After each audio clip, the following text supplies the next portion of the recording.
অরবিন্দ স্টেডিয়ামে উচ্ছেদ বিতর্ক। বেআইনিভাবে শ্রী অরবিন্দ স্টেডিয়ামে দখলের প্রতিবাদে পথে নামলেন ক্রীড়াপ্রেমীরা। আজ বর্ধমান জেলার শ্রী অরবিন্দ স্টেডিয়ামে থেকে পদযাত্রা করে ভলিবল এবং বাস্কেটবল খেলোয়াড়, প্রাক্তন খেলোয়াড় ও ক্রীড়া সংগঠনের সদস্যরা। অভিযোগ, বর্ধমান জজ কোর্টের পক্ষ থেকে মৌখিকভাবে স্টেডিয়ামে খালি করার নির্দেশ দেওয়া হয়েছে, তবে এখনো পর্যন্ত কোনো লিখিত নোটিশ পাননি স্টেডিয়াম কর্তৃপক্ষ। এই জায়গাটা আগে পুকুর ছিল, আমরা পুকুর ভরাট করে মাঠ তৈরি করেছি। এখানে প্রতিদিন প্রায় 250-র বেশি খেলোয়াড় প্র্যাকটিস করেন, জিমের ব্যবস্থাও আছে। কর্তৃপক্ষ আরও জানান, এই মাঠে রাজ্য স্তরের বহু টুর্নামেন্ট অনুষ্ঠিত হয়। এটা খেলার মাঠ। বিয়ে বাড়ি থেকে যে আয় হয় সেই টাকা দিয়ে খেলোয়াড়দের টুর্নামেন্টে যাওয়া আসা ও খাওয়ার খরচা চালানো হয়। খেলার মাঠ উচ্ছেদের বিরুদ্ধে আন্দোলন চলবে বলেই জানিয়েছেন ক্রীড়াপ্রেমীরা। এই র্যালি আমাদেরকে উচ্ছেদের নোটিশ দেবে করে আমাদের কোনো ডাইরেক্ট উচ্ছেদের নোটিশ দেয়নি।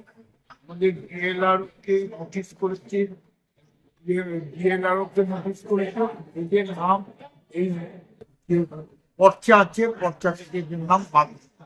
একটাই জিনিস ভালো বলছি, আবারও বলবো, আমাদের সঙ্গে ডিস্ট্রিক্ট জাজের কোনোদিন অবস্থাতেই লিঙ্ক ছিল না।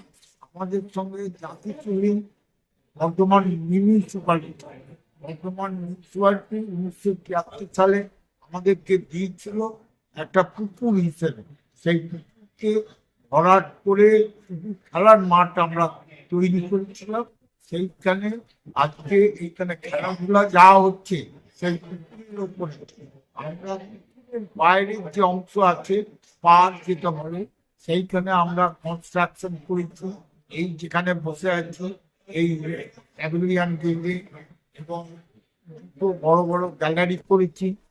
যতটুকু সামর্থ্য আমরা আস্তে আস্তে করে পেয়েছি, টাকা আস্তে আস্তে করে পেয়েছি, এই 50 বছর ধরে সেগুলোকে করেছি। আর সব কিছুই কিন্তু গোটাটাই আমাদের স্টেডিয়ামটা গোটাটাই খেলার জন্য নয়। আমরা আজকে ইলেকশন হবে, ইলেকশনে ডিস্ট্রিবিউশন হবে, কোথায় না বর্তমানে ওই থেকে হল থেকে গোটা ডিস্ট্রিক্টের সমস্ত পলিং ব্যবস্থাগুলো করা হয়েছে। এখানে আজকে হঠাৎ পুলিশের জমায়েত হয়েছে, 100 জন কি 150 জন পুলিশকে এখানে জড়ো করতে হচ্ছে, অ্যাকোমোডেট করতে হচ্ছে। তার জন্য আমরা কিন্তু পয়সা নিই না। রাত্রি 10টার সময় আসছি বলছেন কি, যে কোনো পুলিশ অফিসার বলছেন যে আমার একটা দরকার, এতজন আমার ঢোকাবো। তো ঠিক আছে, আমরা সঙ্গে সঙ্গে তাদের দিয়েছি, তাদের ব্যবস্থা করছি। এটা শুধু এটা শুধু খেলাধুলো দিন, শুধু খেলাধুলো না, প্লাস আরো যেটা আছে এইখানে যে পাশাপাশি বসে আছে তাদের মেয়েদের বিয়ে কাজটা দিতে তারা করি, এখানে তাদেরকে সাহায্য করে। ঠিক আছে, আমি আমার এখানে করে নেয় সবসময় পয়সা নিয়ে কিন্তু আমাদের বিয়ে বাড়ি দেওয়া হয় না। কিন্তু লোকের ধারণা যে সবসময় পয়সা নেই, কিন্তু আমরা এখানকার এই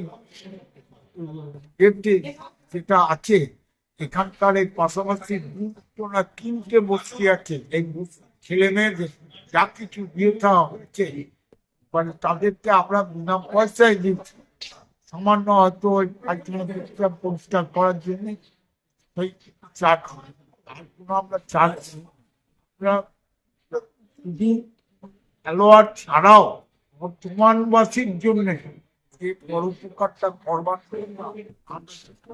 এটা করেছি এবং আশা করি ভবিষ্যতে হঠাৎ পরিবর্তন হবে, তখন এই স্টেডিয়াম তাদের পাশে বর্তমানবাসীদের জন্য